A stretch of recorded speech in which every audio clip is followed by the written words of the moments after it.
Salut à toutes et tous, bienvenue pour ce nouveau numéro du Radar d'R2D2 consacré au plus célèbre des chasseurs de primes, Boba Fett. Ce qui est d'ores et déjà frappant avec ces premières images, c'est le côté relativement constant du personnage, hein. Il a guère évolué de film en film. On note toutefois une figurine un peu différente des autres, c'est le jeune Boba Fett tel qu'on le voit dans l'épisode 2. Sinon, pour toutes les autres, le chasseur de primes a à peu près le même look. Alors, si j'ai choisi de faire ce perso, c'est que c'est l'un de mes persos préférés, et cette figurine est la toute première de ma collection Star Wars. Alors, je l'ai acheté en 97 dans un magasin de jouets de Niort, Multifranc, et donc, voilà, j'y suis particulièrement attaché parce que j'adore déjà le côté cool du personnage avec son jetpack et ses accessoires.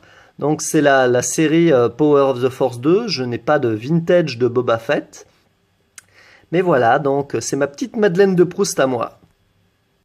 À la même période, est sortie celle-là, qui est une version quasi identique du perso.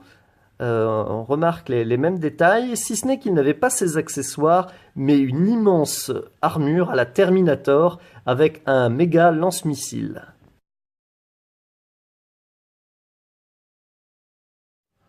Boba Fett est également sorti dans un multipack avec IG-88 dans un blister Shadow of the Force.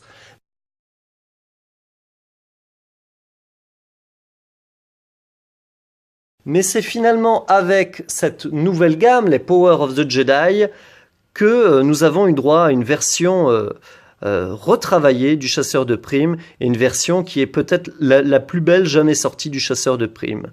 Cap en tissu, posture dynamique et packaging vraiment fabuleux.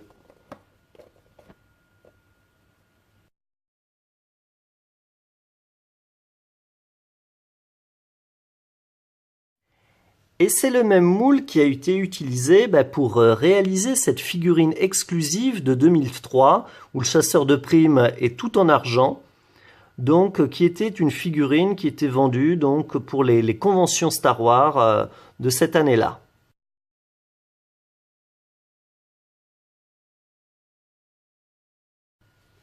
Dans les années justement qui ont suivi, on retrouve toujours un Boba Fett plus beau, avec de nouvelles articulations qui font que le personnage et la figurine peuvent prendre de nombreuses poses très dynamiques. Ces deux versions, et notamment celle-là, qui est la version Vintage Collection, vraiment magnifique, hein, donc avec la cape en tissu, mais pour la première fois, elle offrait la possibilité de voir qui se cachait derrière le casque, et propose donc ce qu'on ne voit pas dans les films, un Boba Fett arborant le visage des clones de la prélogie. Je voulais vous montrer celle-là qui est vraiment effectivement magnifique. Le blister est très soigné, il reprend les codes classiques des anciennes figurines. Cape en tissu, casque amovible, vraiment très belle figurine. Et à ce moment-là, il y avait, mais ça c'était pour les collectionneurs américains et canadiens, la possibilité avec différents points de se voir offrir un Boba Fett vintage. Voilà, donc contre l'épreuve d'achat, on se faisait offrir ce magnifique Boba Fett. Le moule est effectivement le moule de la figurine vintage, Et il reprend donc ce détail de la figurine qui n'était jamais sortie dans les années 80, le Boba Fett avec lance-missile. Effectivement, le jetpack tire le missile que l'on voit. Nous, quand elle avait été commercialisée, effectivement, tiens, comme on le voit au dos du blister, le missile était fixé et ne pouvait être en fait amovible, de peur qu'un enfant ne s'étouffe ou ne se blesse avec ce jouet. Je vais terminer cette vidéo avec des Boba Fett un peu plus originaux, notamment celle-là qui date du moment, je crois, après l'épisode 2 de 2003-2004, qui nous propose un moule assez original, et notamment ce concept des jetpacks en feu qui propulsent le personnage lorsqu'il affronte sur le Sarlacc Luke Skywalker.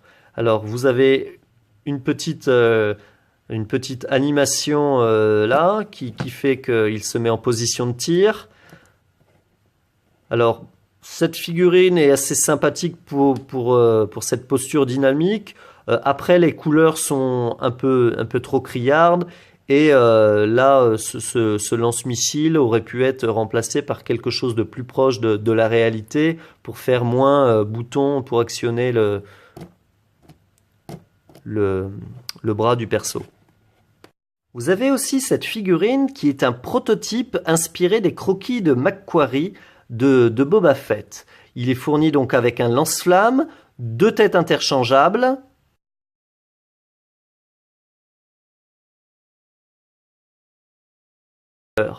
on voit que pour ensuite le premier costume qui a été conçu garde les grandes lignes des croquis de Ralph McQuarrie, et donc ce Boba Fett prototype Armor est très proche de cette version.